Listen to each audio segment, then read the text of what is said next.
wabarakatuh. Innal hamdalillah nahmaduhu wa nasta'inuhu wa nastaghfiruh wa na'udzu billahi min shururi anfusina wa min sayyiati a'malina. May yahdihillahu fala mudhillalah wa may yudlilhu fala hadiyalah.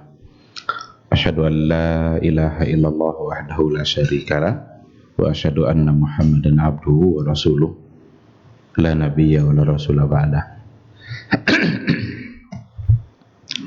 Ikhwati fillah, ma'asyiral hadirin wal hadirat, bapak-bapak, ibu-ibu yang dimuliakan Allah, kembali kita bersyukur pada Allah Subhanahu wa taala pada pagi yang ke-8 yang ke-8 Ramadan.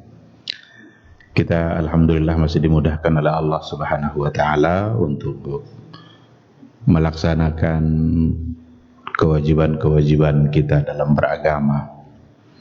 Alhamdulillah, sholat subuh berjamaah sudah kita tunaikan.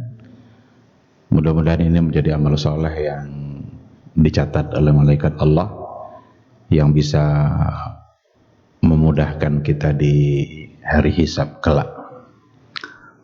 Selalulah berbuat baik, karena kalau seandainya waktu tidak kita isi dengan berbuat baik, maka kemungkinan besar kita akan mengisinya dengan berbuat yang salah. Ikhwati fillah, jangan pernah lupa untuk bersalawat dan salam kepada Rasulullah sallallahu alaihi wasallam. Allahumma shalli ala Muhammad wa ala ali Muhammad. Mudah-mudahan kita adalah orang-orang yang pantas untuk mendapatkan syafaatnya di Yaumal Mahsyar. Suatu hari yang memang semua kita pasti akan menunggu syafaat itu. Karena syafaat itu artinya adalah pertolongan, dan hari itu semua kita membutuhkan pertolongan itu. Dikarenakan oleh ternyata amal kita sedikit. Di hari itu semua kita merasa amalnya sedikit. Bahkan ada yang ingin minta pulang, ingin minta dikembalikan ke muka bumi ini walaupun sebentar, agar bisa bersujud, agar bisa bersedekah, agar bisa beramal soleh lainnya. Akan tetapi tidak ada lagi waktu untuk beramal. Yang ada adalah waktu di mana kita akan dibalas semua amalan-amalan yang kita lakukan. Oleh karena itu, sebelum datang hari penyesalan itu, dari sekarang mari sama-sama kita mendulang pahala, mendulang kebaikan, mendulang keberkahan di hari-hari yang mulia yang memang disediakan oleh Allah Subhanahu wa taala untuk mendapatkan keampunan darinya. Ikhwati fillah, untuk materi kita pada pagi hari ini adalah amalan-amalan unggulan yang ada di dalam bulan Ramadan. Semua kita tahu bahwa Ramadan itu adalah bulan yang penuh berkah. Berapa kali ungkapan itu kita dengar? Karena memang Rasul mengatakan seperti itu. Qad atakum syahrul Ramadan syahrum mubarak.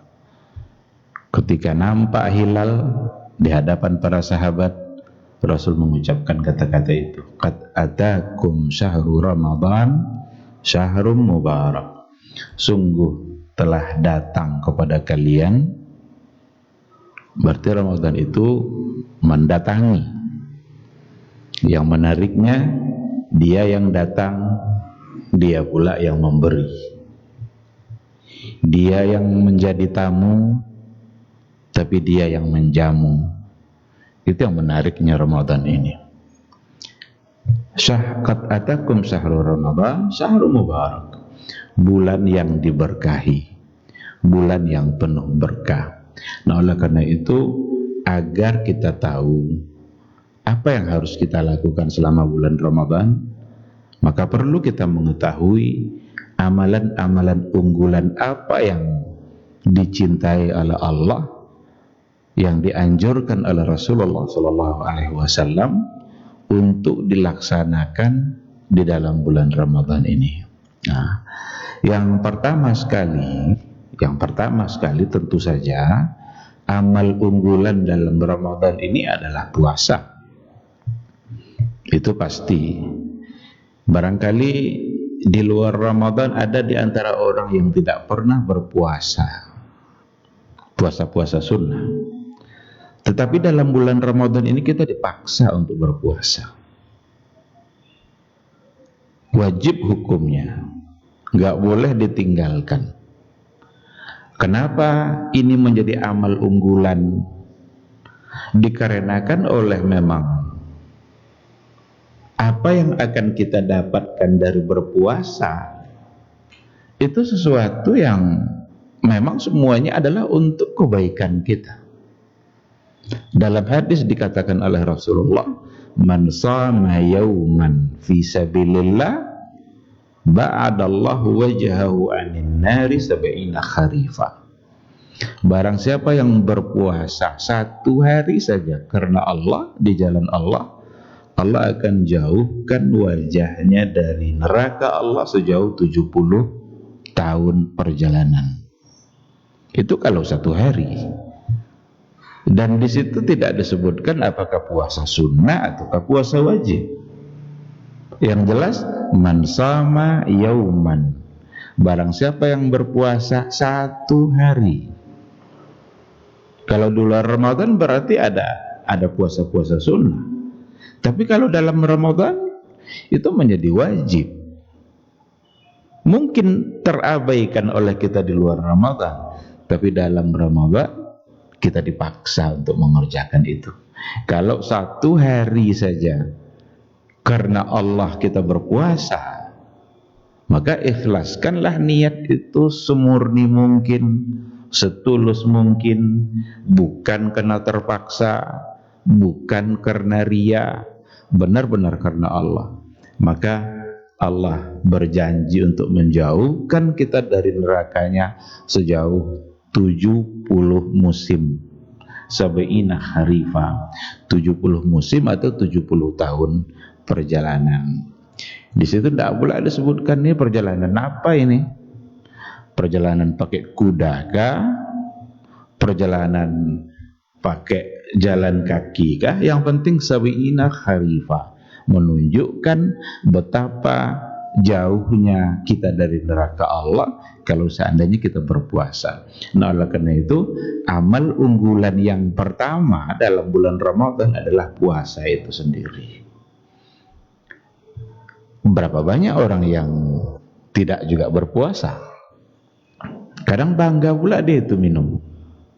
Semua orang berpuasa, belanja, beli minuman, minum langsung saat dia berbelanja itu. Semua orang puasa. Berarti dia sedang menghina dirinya sendiri. Berarti dia sedang mendekatkan dirinya kepada nerakanya Allah.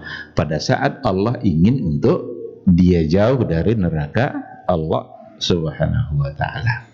Ini yang pertama. Yang kedua, amalan unggulan dalam bulan Ramadan itu adalah salatul tarawih. Salat tarawih. Salat tarawih ini tidak ada di luar Ramadan. Istilah at-tarawih itu hanya untuk dalam bulan Ramadan. Dan at-tarawih itu artinya tenang, santai, tidak terburu-buru. Itu arti dari kata at-tarawih. At-tarawih. Kenapa dikatakan seperti itu? Agar kita bisa beramal menghidupkan malam-malam Ramadan kita dengan amal saleh. Yang salah satunya adalah dengan sholat. Maka dalam hadis dikatakan, man qama ramadhana imanan wa ihtisaban ghufira lahu ma taqaddama min dzambi. Barang siapa yang qama itu arti kata dasarnya itu berdiri. Yang dimaksud di sini adalah menghidupkan malam Ramadan. Walaupun sebenarnya menghidupkan malam Ramadan itu tidak hanya dengan sholat saja. Karena sholat bisa saja terbatas jumlah rakaat sholat kita. Barangkali ada yang 8, ada yang 20. Apakah kalau selesai yang 8 itu nanti selesai menghidupkan malam Ramadan? Ketika dikatakan man qama, maka menghidupkan di situ memang makna yang diinginkan yang pertama sekali adalah sholat, karena sholatul tarawih itu hanya ada di bulan Ramadan. Tetapi sekali lagi ada amal-amal lain yang perlu untuk kita kerjakan. Jadi dikatakan sama untuk siang hari dan dikatakan qama untuk di malam hari. Maka tidak ada perlunya untuk terburu-buru mengerjakan at-tarawih itu. Karena kita lihat ada yang tarawih tercepat di dunia, dia bisa mengerjakan 20 rakaat dengan 7 menit. Buat apa? Apa yang akan didapat? Apa yang akan didapatkan setelah buru-buru seperti itu? Jangan-jangan capek kita kemudian harus nyari tukang urut. Karena begitu kencangnya imam yang akan kita ikuti. Nah, oleh karena itu at-tarawih itu artinya sesungguhnya adalah santai dan bertenang, tenang dan bersenang-senang. Artinya tidak dengan cara-cara yang terburu-buru.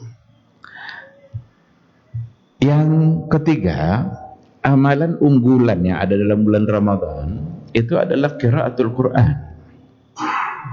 Qiraatul Quran, membaca Al-Quranul Karim.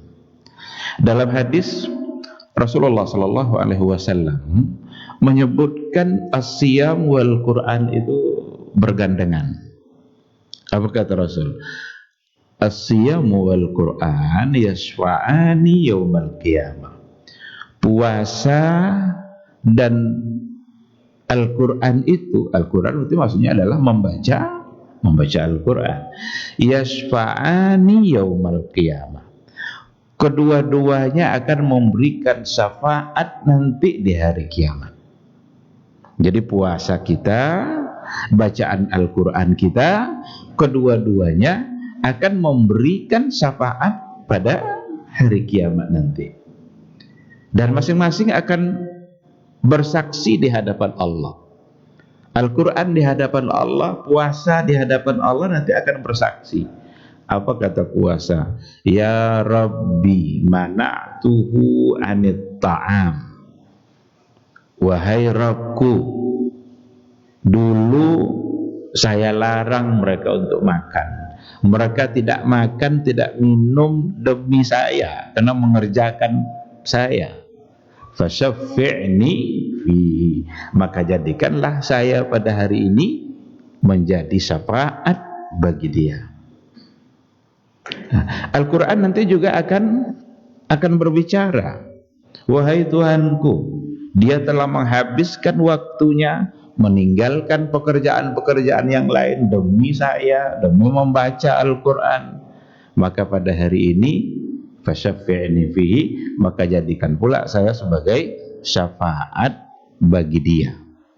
Dan itu nanti pada hari kiamat, pada hari di mana kita dihisab, pada hari di mana amal kita ditimbang oleh Allah Subhanahu wa taala. Di puasa akan berbicara seperti itu. Ini kita tidak bisa akal-akali ini. Kok bisa puasa ngomong? Bagaimana ceritanya kok puasa bisa ngomong? Apakah puasa itu berbentuk? Itu bukan urusan kita. Itu urusan Allah. Tidak usah dicampuri urusan Allah. Tidak akan sulit bagi Allah Subhanahu wa taala untuk membuat Al-Quran itu bisa berbicara. Itu masalah-masalah gaib yang kalau datang dari hadis yang sahih, maka tugas kita hanyalah beriman dan meyakininya. Tidak akan sulit bagi Allah untuk membuat puasa itu menjadi berbicara. Akal kita barangkali tidak nyambung, akal kita barangkali tidak mampu untuk memikirkan itu. Kok bisa puasa bicara? Jangankan puasa, kematian saja itu pada akhirnya akan membentuk satu sosok kemudian disembelih oleh Allah. Ketika kematian sudah disembelih, berarti nggak ada lagi kematian setelah itu. Karena kematian pun pada akhirnya akan mati. Nah, jadi bacaan Al-Quran itu benar-benar akan menjadi syafaat. Ada dalam hadis yang lain, kata Rasul, Iqra'ul Quran fa innahu ya'ti yaumal qiyamati syafi'an li ashabi. Bacalah Al-Quran itu, karena Al-Quran itu akan datang nanti pada hari kiamat syafi'an li ashabi, akan memberikan syafaat bagi ashabi, bagi sahabat-sahabatnya. Siapa yang sahabat Al-Quran? Sahabat apa artinya? Sahabat artinya berteman. Arti kata sahabat itu berteman lengket dan tidak bisa berpisah, tidak siap lagi untuk berpisah. Itu yang sahabat. Kalau seandainya sebentar saja dia berpisah, dia saling nanya. Jadi yang namanya sahabat itu bukan kenal-kenalan begitu aja, enggak. Kalau ada kita ketemu dengan seseorang, baru sekali itu kita ketemu dengan dia, kita tanya nama dia, lalu kita berpisah, itu belum disebut sebagai sahabat. Itu baru pertemanan kenal-kenal biasa. Yang namanya sahabat itu pertemuan dan sulit untuk berpisah, saking akrabnya. Maka orang-orang yang hidup bersama Rasul itu disebut dengan sahabat, karena betapa cintanya mereka dengan Rasul, bahkan tidak siap untuk berpisah. Itulah sebabnya dulu Umar bin Khattab ketika di hari Rasul wafat itu, dia menolak, Rasul tidak wafat katanya. Sahabat yang lain semua pada menangis karena tahu Rasul wafat, tapi datanglah Umar untuk mengatakan Rasul tidak wafat. Jangan coba-coba bilang Rasul wafat. Kalau siapa yang bilang Rasul wafat, saya penggal lehernya. Tidak siap dia menerima kenyataan, tidak siap dia untuk menerima berpisah dengan Rasul, saking cintanya. Itu yang sahabat itu. Jadi ketika dikatakan sahabat Al-Quran, orang-orang yang memang lengket dengan Al-Quran, nggak mau berpisah. Sebentar-sebentar berpisah, ingin lagi ngambil Al-Quran. Sudah lama, sekian lama tidak membaca, ingin kembali untuk membaca. Itu yang disebut dengan sahabat. Maka syafi'an li ashabi, syafi'an li ashabi, akan memberikan syafaat bagi sahabat-sahabatnya. Berarti orang-orang yang dekat dengan Al-Quranul Karim. Dan dekat dengan Al-Quran di sini ada dalam artian suka membaca, dan juga dekat dalam artian tidak sekedar membaca, tapi dekat dengan isi-isi yang ada di dalam Al-Quranul Karim. Dalam Al-Quranul Karim ada penjabaran tentang yang halal, ada penjabaran tentang yang haram. Kalau dikatakan dekat dengan Al-Quran, berarti mengamalkan isi Al-Quran. Ketika dikatakan oleh Al-Quran ada makanan-makanan yang diharamkan, berarti itu tujuannya untuk kita tinggalkan. Ketika kita amalkan dan kita tinggalkan hal-hal yang diharamkan, berarti itu bentuk lain daripada kedekatan kita dengan Al-Quran. Tapi yang tadi itu, karena diawali sebelumnya dengan kata iqra'u, iqra'ul Quran, bacalah Al-Quran. Berarti yang pertama sekali memang yang dituntut dari kita adalah membaca. Ketahuilah bahwa membaca Al-Quranul Karim, satu huruf dari Al-Quran yang kita baca itu akan diberikan pahala sebanyak 10 kali.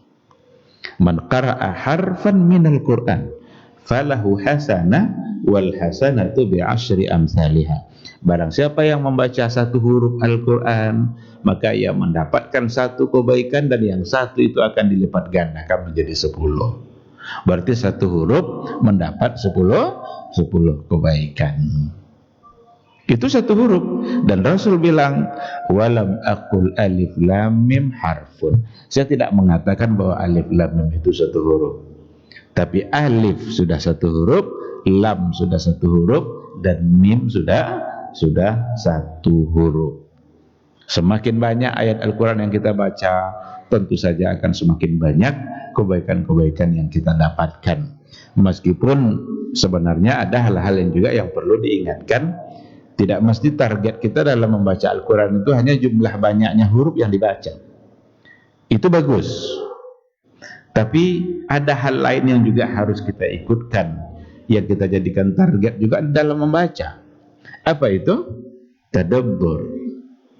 Bagaimana kita bisa mengerti dengan isi Al-Quran, mengerti dengan ayat-ayat Al-Quran.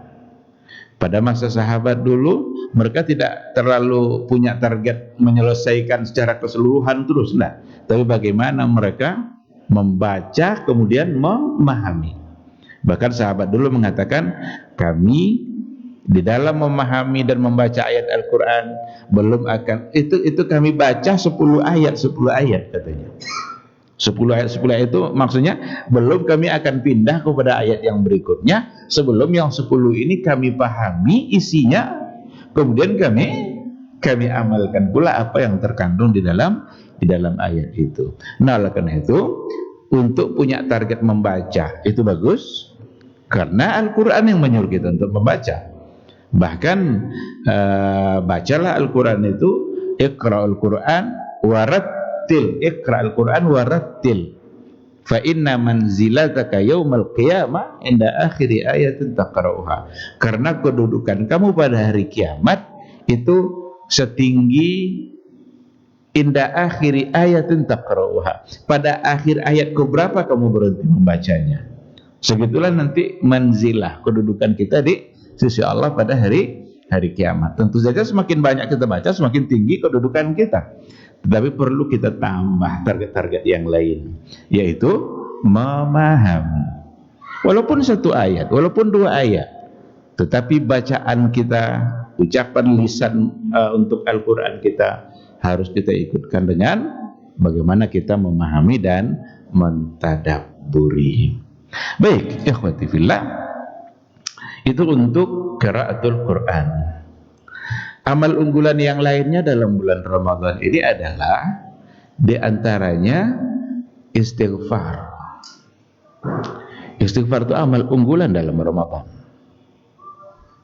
Ada dalam ayat wabil asharihum yastaghfirun, dan di waktu sahur mereka beristighfar. Kita dipaksa bangun dalam Ramadan ini di waktu sahur. Bisa saja kita tidak pernah bangun di waktu itu di luar Ramadan,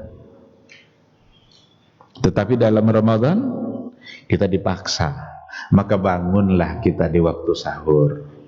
Namun yang perlu diingat adalah bahwa amalan di waktu sahur itu yang diperintahkan itu bukan hanya makan. Makan itu ada perintahnya, karena kata Rasul, tasaharu fa inna fis sahuri barakah. Sahurlah kalian, usahakan semaksimal mungkin kita harus sahur, walaupun sedikit, walaupun hanya dengan kurma dan air, tapi harus ada sahur kalau kita berpuasa. Kenapa demikian? Fa inna fis sahuri barakah, karena di dalam sahur itu ada keberkahan. Innallaha wa malaikatahu yusalluna 'alal mutasahhirin. Sesungguhnya Allah dan para malaikat mendoakan mereka-mereka yang bersahur. Tapi ada satu hal yang perlu diketahui, bahwa amalan di waktu sahur itu bukan makan saja, tapi apa? Istighfar. Wabil asharihum yastaghfirun, dan di waktu sahur mereka beristighfar. Maka salah satu dari amal unggulan dalam Ramadan, karena kita dipaksa bangun di waktu sahur, maka adalah beristighfar. Istighfar itu permohonan ampun kita kepada Allah Subhanahu wa ta'ala. Dan dengan cara itulah, kalau Allah kabulkan istighfar kita, maka berarti terhapuslah dosa-dosa yang telah kita lakukan selama ini. Dan berapa banyak dosa yang telah dilakukan itu. Barang siapa yang melazimi, membiasakan istighfar, maka Allah jadikan untuk setiap kesulitannya ada kemudahan. Untuk setiap problem yang dia hadapi ada solusinya. Dan Allah akan berikan dia rezeki dari cara yang tidak dia duga-duga. Jadi luar biasa istighfar ini. Dan itu salah satu dari bentuk rahmat dan kasih sayangnya Allah kepada hamba ketika disyariatkan istighfar. Imam Hasan al-Basri pernah didatangi oleh banyak orang dan dengan jawaban yang sama. Ada yang datang, ya Imam, saya belum punya anak nih, gimana caranya? Katanya istighfar. Kamu banyak istighfar. Datang lagi yang satu, ya Imam, lama hujan tidak turun, gimana caranya? Berbanyak istighfar. Ada lagi yang satu, wahai Imam, saya sudah coba berkebun tapi tidak ada buahnya. Jawabannya istighfar. Jadi semua pertanyaan ketika itu satu saja oleh Imam Hasan al-Basri. Itu adalah istighfar.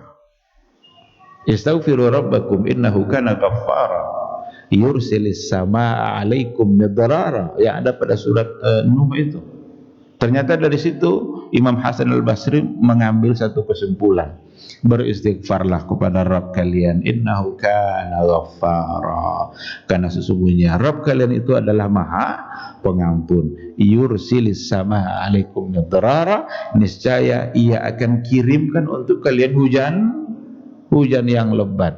Nanti akan diberikan kalian al-banin, anak keturunan, dan juga nanti akan diberikan buah untuk kebun-kebun kalian. Jadi istighfar itu sesungguhnya adalah solusi yang paling tepat untuk persoalan-persoalan kehidupan yang kita hadapi. Kenapa istighfar yang menjadi solusi?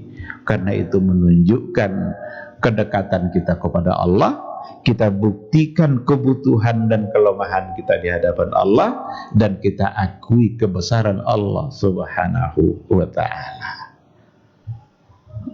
Itu. Yang berikutnya, amal unggulan yang ada dalam Ramadan, ad-doa, adalah doa. Istighfar itu juga bagian dari doa, tapi ketika dikatakan ad-doa itu lebih umum, karena doa itu tidak hanya istighfar. Kita kalau membaca ayat-ayat Ramadan itu dari 183 Al-Baqarah sampai 187. Bacalah itu. Kalau mau tahu persoalan Ramadan secara lengkap, ambil dari 5 ayat itu. 183 sampai 187. Baca tafsirnya. Tahu kita seluk-beluk permasalahan yang ada dalam Ramadan, ada situ semuanya. Salah satu dari ayat yang 5 tadi itu adalah persoalan doa. Apa kata Allah? Wa idza sa'alaka ibadi anni fa inni qarib. Wa idza sa'alaka anni ibadi anni, apabila hambaku bertanya tentangku wahai Muhammad, fa inni qarib, sesungguhnya saya adalah dekat. Berarti di situ persoalan doa. Iza sa'alaka, sa'ala itu kan meminta. Siapa lagi tempat kita meminta? Kepada siapa tempat kita mengadu? Kalau bukan kepada Allah Subhanahu wa ta'ala. Jangan salah tempat mengadu kita. Jangan pernah salah tempat kita meminta. Kalau salah tempat kita meminta, maka yang akan terjadi adalah perbuatan-perbuatan syirik.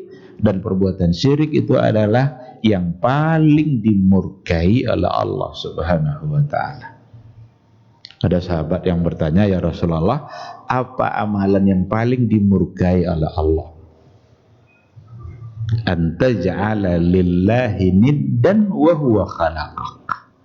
Yang paling dimurkai oleh Allah adalah anta ja'ala lillahi niddan, kamu jadikan untuk Allah itu ada tandingan, wa huwa khalaqak, padahal Dia yang telah menciptakan kamu. Salah satu dari bentuk menjadikan tandingan itu adalah ketika kita meminta kepada selain Allah Subhanahu wa ta'ala. Meminta kepada kuburan-kuburan yang dianggap kuburan-kuburan keramat, padahal tidak ada tuh kuburan keramat, itu tidak ada itu. Itu omong kosong aja itu. Itu kebohongan-kebohongan. Meminta itu hanya kepada Allah Subhanahu wa taala. Meminta kepada makhluk gaib, meminta kepada pohon-pohon besar yang juga dianggap di situ ada satu kekuatan. Gampang terjebak di Indonesia ini orang-orang seperti itu bekas-bekas keyakinan animisme dan dinamisme. Meyakini ada satu kekuatan pada makhluk gaib. Padahal sudah berkali-kali kita ucapkan iyyaka na'budu wa iyyaka nasta'in. Nah, oleh karena itu amal unggulan dalam Ramadan ini adalah diantaranya ad-doa.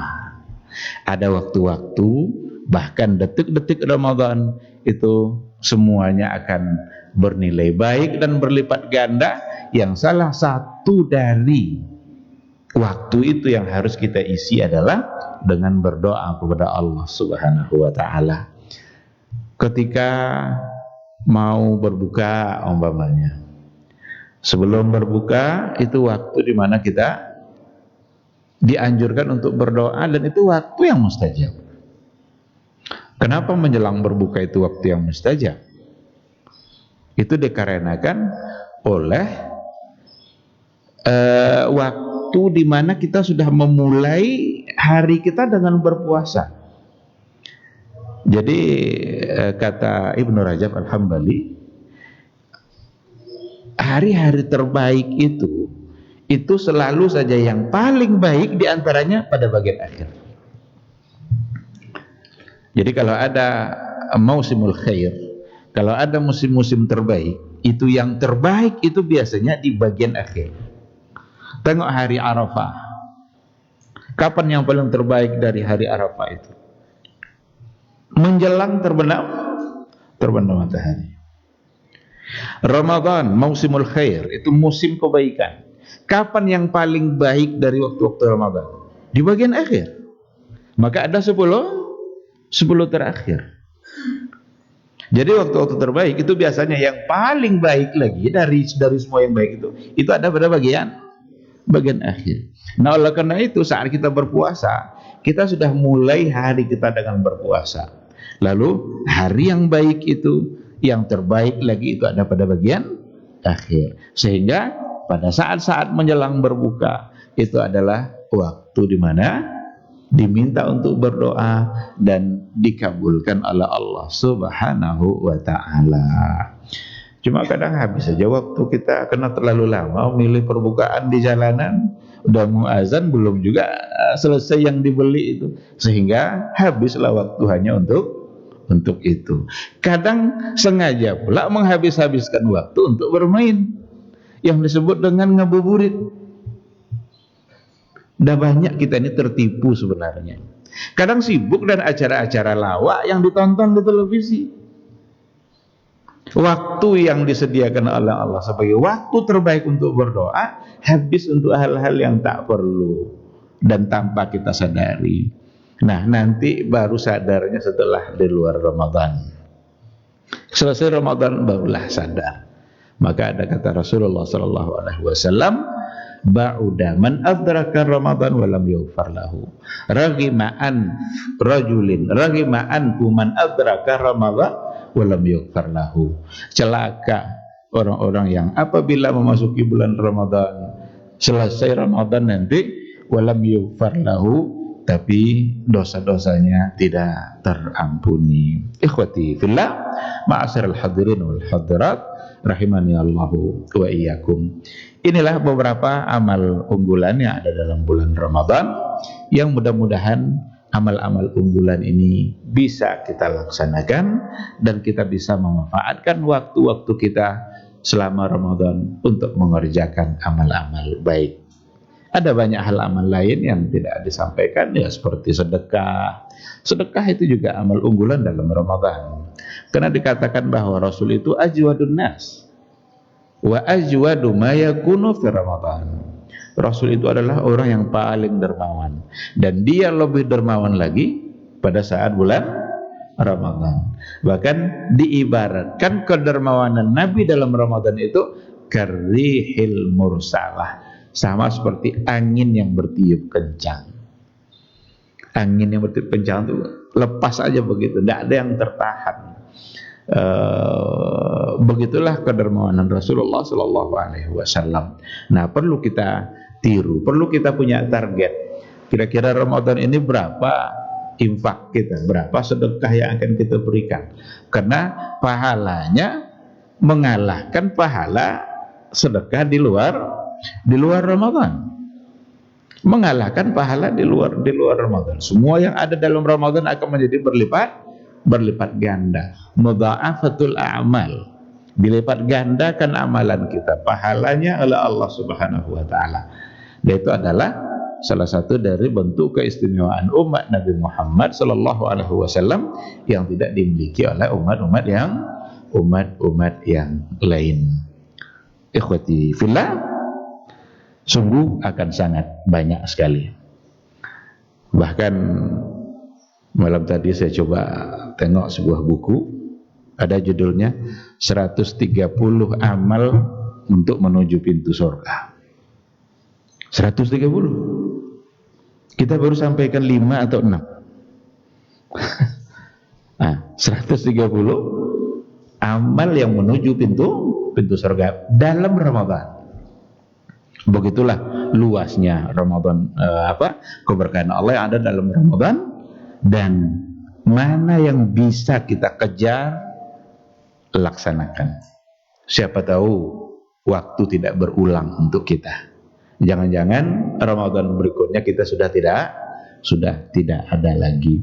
Mudah-mudahan Allah Subhanahu wa taala selalu memberikan kita taufiknya, membantu kita untuk istiqamah beramal saleh sampai akhir Ramadan nanti, untuk kemudian kita benar-benar menjadi orang-orang yang bertakwa. Wallahu Subhanahu wa taala a'lam. Ini yang bisa saya sampaikan untuk pagi hari ini.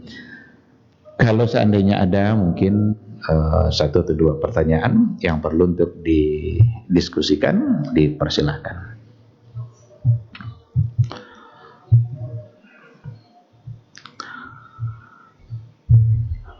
Baik, ada, silakan. Assalamualaikum. Disebutkan amalan salah satu amalan utama bulan Ramadan adalah membaca Al-Quran. Iya. Membaca di sini apakah diutamakan membacanya diperbanyak khusus bulan Ramadan, atau membaca dengan terjemahan itu? Kalau kita membaca terjemahan atau tadabburnya itu tidak bisa banyak bacaan. Nah, bagaimana kira-kira? Iya. Apakah yang dituntut dari kita membacanya sebanyak mungkin atau diikutkan dengan tadabbur juga? Dituntut dari kita membaca sebanyak mungkin dan diikutkan dengan tadabbur. Bawa dua-duanya. Artinya apa? Kita kalau coba lihat memang beberapa riwayat dan fakta sejarah yang ada pada Rasulullah Sallallahu Alaihi Wasallam, ada sesuatu yang bisa ditarik kesimpulan ke arah memperbanyak bacaan itu. Karena dalam setiap Ramadan itu justru Jibril juga datang bertadarus. Artinya bertadarus itu dia membacakan kepada Rasulullah Sallallahu Alaihi Wasallam ayat-ayat Al-Quran dari awal sampai akhir. Di Ramadan yang terakhir dalam kehidupan Nabi, Jibril malah datang mentadaruskannya sebanyak dua kali secara keseluruhan. Nah, oleh karena itu kita juga diminta untuk membacanya. Akan tetapi sekali lagi kita harus menambah target yang lain, sehingga tidak hanya fokus pada memperbanyak saja, tetapi juga diikutkan kebaikan yang lain di dalam membaca. Apa kebaikan yang lain dalam membaca itu? Ya, yang tadi itu, mentadabburi. Karena tadabbur itu luar biasa itu manfaatnya. Umar bin Al-Khattab khalifah yang kedua itu ketika membaca ayat-ayat Al-Quranul Karim, dan membacanya itu benar-benar dengan tadabbur. Satu ketika dibacalah oleh beliau, inna azaba rabbika lawaqi' ma lahu min dafi'. Sesungguhnya azab Tuhanmu sungguh nyata dan pasti. Ma lahu min dafi'. Tidak ada satupun yang akan bisa menolaknya. Ketika beliau membaca ayat itu, masuk dia ke kamarnya, menangis 3 hari tidak keluar. Sampai sakit dia karena memikirkan isi ayat tadi. Sesungguhnya azab Tuhanmu pasti dan nyata. Nggak ada yang akan bisa menolaknya. Itu selevel Umar itu yang nangis. Padahal Umar adalah orang yang dijamin masuk surga. Seharusnya kan dia tidak nangis tuh. Udah dijamin masuk surga, buat apa lagi nangis? Berarti dia tidak akan masuk neraka kan? Tapi kok dia yang nangis gitu? Nah kalau Umar orang dijamin masuk surga lalu menangis karena membaca ayat-ayat azab, kita ini lalu bagaimana? Tidak ada jaminan surga bagi kita. Umar ada jaminan surganya. Tidak akan tersentuh dia oleh nerakanya Allah itu karena Rasul yang menjamin. Tapi nangis dia. Ini karena tadabbur. Bagaimana mentadabburi ayat-ayat Al-Quran. Karena tadabbur itu nanti hubungannya ke hati. Itu beda nanti antara tadabbur dengan tafakkur. Kalau tafakkur bisa sampai akal saja dia. Tapi kalau tadabbur itu hubungannya dengan hati. Maka ayat afala yatadabbaruna al-Qur'an am ala qulubin aqfaluha. Tidakkah kalian mau mentadabburi Al-Qur'an atau hati kalian sudah terkunci? Berarti tadabbur hubungannya dengan hati. Orang-orang yang tidak mau mentadabburi ayat-ayat Allah berarti hatinya terkunci. Nah, oleh karena itu bawa dua-duanya. Memperbanyak bacaan, kemudian juga diikutkan dengan tadabbur. Seandainya gara-gara tadabbur bisa berkurang banyaknya bacaan, tidak apa-apa. Yang penting tadabbur harus diikutkan. Ada banyak janji-janji Allah yang membuat hati kita menjadi tersentuh. Ada janji-janji baik yang kita harapkan kita bisa mendapatkannya. Ada janji-janji buruk untuk pelaku maksiat yang kita berharap kita jangan sampai masuk ke dalam janji Allah itu. Maka tadabbur itu akan berujung kepada ketaatan, menambah ketaatan dan ketundukan kita kepada Allah Subhanahu wa ta'ala. Dan itu yang perlu untuk kita lakukan dalam bulan Ramadan ini. Wallahu subhanahu wa ta'ala a'lam.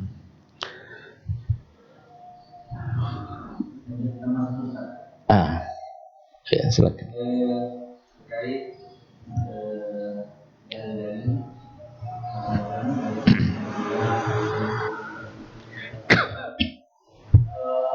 bunyi ayat dan tadi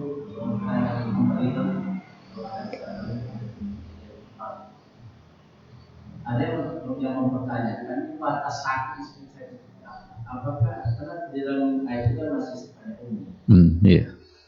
Tidak dijelaskan dirinci seperti apa sakit yang membolehkan. Untuk orang yang puasa. Yang berdalil kan berbeda. Yang penting sakit. Boleh saja dia manusia. Maksudnya adakah dalil pendukung untuk memberikan rincian mati? Yang pertama, yang kedua tentang zakat fitrah. Zakat fitrah ini itu afdalnya kita memberikan contoh. Ada keluarga kita yang di kampung, kemudian kita ingin membayarkan zakat mereka. Itu boleh atau diajukan di kampungnya atau boleh di tempat kita berdomisili. Padahal kan yang kita itu orangnya ada di kampung. Iya. Mana yang masih Ya, baik, terima kasih. Yang pertama, ayat faman kana minkum maridan aw ala safarin fa iddatum min ayyamin ukhar. Barang siapa yang sakit atau dalam keadaan safar, musafir perjalanan jarak jauh, boleh dia tidak berpuasa, dapat keringanan untuk tidak berpuasa, hanya saja fa iddatum min ayyamin ukhar. Dia harus menggantinya pada hari-hari yang lain. Sekarang pertanyaannya, sakit itu seperti apa? Sakit, apakah semua sakit? Ternyata kalau seandainya kita lihat pandangan para ulama dalam persoalan ini memang berbeda. Ada dua pandangan. Yang pertama itu datang dari Ibnu Hazm. Ibnu Hazm al-Zahiri mengatakan kata maridan yang ada di dalam ayat itu berlaku untuk semua sakit. Ini kata Ibnu Hazm. Karena Al-Quran juga tidak membatasi. Faman kana minkum maridan, siapa yang sakit? Tidak ada dibilangnya sakit apa gitu. Yang penting kalau dia sakit, maka menurut dia boleh untuk tidak berpuasa. Dan pendapat seperti itu wajar datang dari seorang Ibnu Hazm, karena selama ini memang dia mencoba untuk memahami ayat secara zahiratul nas, apa yang ada pada nas. Tetapi oleh jumhurul ulama, oleh mayoritas ulama, itu sakit di situ tidaklah semua sakit. Sakit di situ maksudnya adalah sakit yang memang orang tersebut tidak bisa untuk berpuasa. Kalau seandainya dia dipaksa juga untuk berpuasa, maka dia mungkin akan semakin sakit atau semakin parah. Dari mana jumhur mengistimbatkan hukum membedakan sakit itu yang tadi itu? Karena ayat itu bicara tentang rukhsah, bicara tentang keringanan, dan keringanan itu akan didapatkan oleh mereka-mereka yang mengalami kesulitan. Seandainya tidak ada kesulitan, berarti tidak ada rukhsah. Sehingga dipahamilah bahwa sakit itu sakit yang di situ memang membuat seseorang sulit untuk berpuasa. Apa contohnya? Umpamanya dapat keterangan dari dokter. Boleh dijadikan patokan keterangan dari dokter, seorang dokter yang muslim, yang amanah, yang mengatakan bahwa sebaiknya ibu tidak berpuasa, sebaiknya bapak tidak berpuasa karena begini-begini. Kalau ada keterangan seperti itu, berarti bisa menjadi patokan untuk tidak berpuasa. Nah, jadi oleh jumhurul ulama, yang dimaksud dengan sakit di situ sakit yang memang di situ ada kesulitan yang membuat dia sulit untuk berpuasa, maka boleh dia untuk tidak berpuasa. Yang kuat dalam hal ini ya insya Allah jumhur ulama, karena kalau semua sakit nanti bisa aja sakit-sakit sikit, flu atau apa, adalah sehari ini tidak puasa karena sakit. Dibacanya ayat kan, faman kana minkum maridan aw ala safarin, atau pas iris-iris bawang kena pisau sikit, langsung buka. Kenapa? Faman kana minkum maridan aw ala safarin. Jadi nanti semua sakit akan dikatakan sebagai alasan. Maka jumhur ulama memberikan batasan. Karena itu berhubungan dengan keringanan, rukhsah, dan rukhsah itu biasanya berhubungan dengan adanya hal-hal yang membuat dia menjadi sulit. Itu untuk yang pertama. Yang kedua tentang zakat fitrah, yang paling afdal memang memberikan zakat fitrah itu di mana kita berada, di lingkungan di mana kita bergaul. Karena zakat fitrah itu tujuannya ya bagaimana kita menjalin kedekatan, keakraban dengan masyarakat di mana kita tinggal. Tapi kalau seandainya dibayarkan di tempat lain, bukan pula berarti itu menjadi sesuatu yang tidak sah. Kalau sudah ditunaikan apa yang menjadi kewajiban, umpama kita yang membayarkan untuk orang tua kita di sini, umpamanya kita ada di sini, Orang tua mungkin entah di Sumbar, entah di Sumatera Utara. Lalu kita bayarkan di sini atas nama dia. Berarti kewajiban sudah selesai. Namun ada apa namanya itu yang lebih baik, di mana kita memberikannya di tempat di mana kita, lingkungan di mana kita berada. Tapi bukan berarti membatalkan atau membuat tidak sah kalau seandainya diberikan pada tempat yang berbeda. Wallahu subhanahu wa ta'ala alam. Kalau menyambung yang tadi juga kemarin tadi terkait dengan safar gitu kan. Jadi alasan ada ungkapan mengatakan saat itu tidak menjadi sebab mengambil dosa itu. Sama halnya dengan safar. Kalau safar itu kalau kita bawa zaman dulu ada kita sekarang ini kan boleh katakan safar sekarang ini kan tidak apa namanya itu tidak boleh, tidak ada berat kita melakukannya, apalagi dengan perintah yang begitu banyak sekarang ini kan. Dan hukuman jamaah sekian kilo kan sudah ini, tapi tidak ada memberatkan, dan itu kita boleh ngambil keringan di situ. Atau boleh jamaah, kan bagian dari keringanan. Iya. Kita tidak merasa sulit dalam melakukan safar itu, tapi kita boleh mengambil keringanan itu, makanya saya gitu. Iya. Untuk safar, memang safarnya itu yang menjadi illat. Jadi safarnya itu yang menjadi illat dibolehkan berbuka, tapi bukan mewajibkan berbuka. Jadi tidak mewajibkan, tapi dibolehkan. Dengan arti kata, kalau seandainya ada orang yang umpamanya dia safar, dia mau tetap berpuasa, bisa. Tetapi dia dibolehkan untuk berbuka karena safar itu, dan safar itu terukur melalui jarak. Safar itu terukur melalui jarak. Sehingga jarak ini yang jadi patokan. Kalau sakit tidak ada ukurannya, tidak ada jarak apa gitu kan. Oleh karena itu dikembalikan kepada kondisi di mana dia sulit atau tidak. Sedangkan safar itu memang jarak itu yang jadi patokan, karena itu yang terukur. Namun sekali lagi bukan sebagai dia wajib untuk berbuka, tapi dibolehkan. Maka kata Ibnu Hajar ketika dia menganalisa hadis tentang berbuka waktu safar itu, kan ada banyak hadis.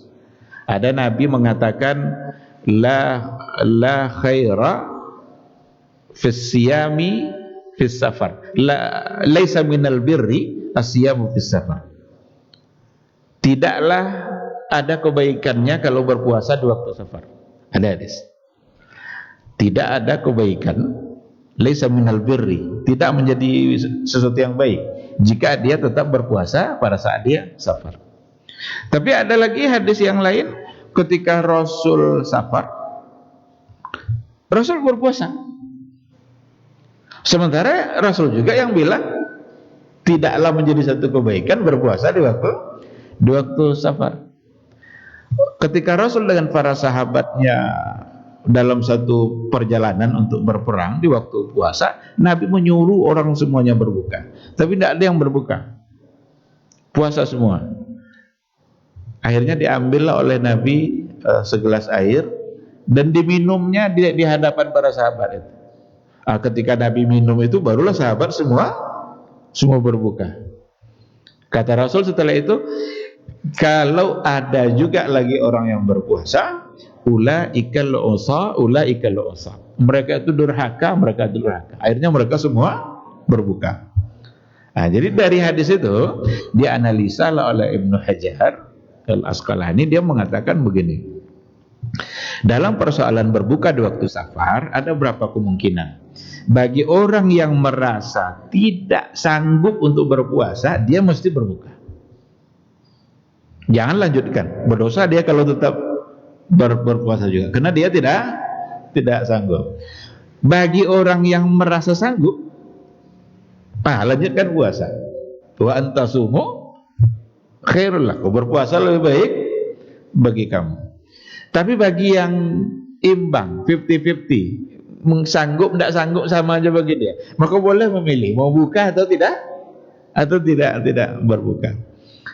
Nah, itu dalam persoalan berbuka waktu safar. Oleh karena itulah para ulama cenderung mengatakan yang menjadi alasan untuk berbuka di waktu safar itu safarnya, bukan masyaqqahnya. Karena masyaqqah tidak terukur, sedangkan safar bisa diukur melalui jarak. Diambillah yang bisa terukur tadi untuk menjadi alasan agar hukum dapat diterapkan bagi semua. Nah, sedangkan sakit sulit untuk diukur, jarak juga tidak bisa mengukur sakit kita, maka dikembalikan kepada masyaqqah, kepada kesulitan. Wallahu subhanahu wa ta'ala. Tapi memang ada yang seperti itu. Berarti Ibnu Hazm, dia pengikut Ibnu Hazm. Karena yang namanya Ibnu Hazm mengatakan asal sakit sesuai dengan ayat, faman kana minkum maridan aw ala safarin fa'idatun min ayyamin ukhar. Jadi diikhtilafkan makna itu oleh di kalangan para ulama. Wallahu subhanahu wa ta'ala alam. Ya.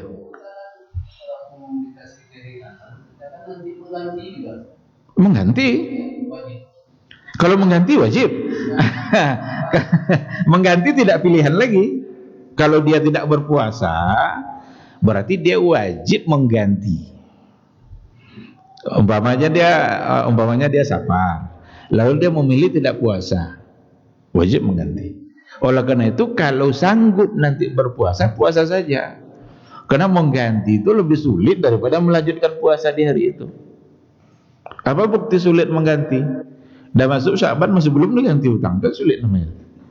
Udah mau masuk lagi Ramadan berikutnya masih aja ada utang yang belum, itu tanda bahwa sulit mengganti. Nah, oleh karena itu selagi bisa berpuasa maka berpuasa.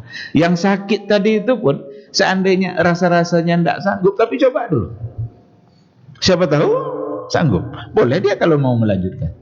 Cuma seandainya memang dengan sakit itu dia kalau jika berpuasa tetap umpamanya akan mempersulit dia atau menambah sakitnya, maka lebih baik baginya untuk tidak berpuasa. Ambil keringanan yang diberikan oleh Allah Subhanahu wa ta'ala. Bahkan ada banyak masalah dalam persoalan ini, umpamanya cuci darah. Apakah cuci darah itu membatalkan puasa atau tidak? Boleh tidak dia terus puasa padahal dia cuci darah? Itu dibahas oleh para ulama. Kebanyakan mereka banyak yang mengatakan itu membatalkan, karena cuci darah itu yang dimasukkan itu darah plus nutrisi. Jadi ada masuk kandungan-kandungan yang lain kan, vitaminnya, glukosa, macam-macam, sehingga setelah cuci darah dia menjadi segar. Maka cuci darah kebanyakan mengatakan itu membatalkan puasa. Tidak usah aja puasa, nanti ganti saja di hari yang lain. Pakai infus umpamanya. Infus itu kan yang dimasukkan kan apa? Nutrisi juga, maka itu membatalkan puasa. Bagaimana dengan oksigen?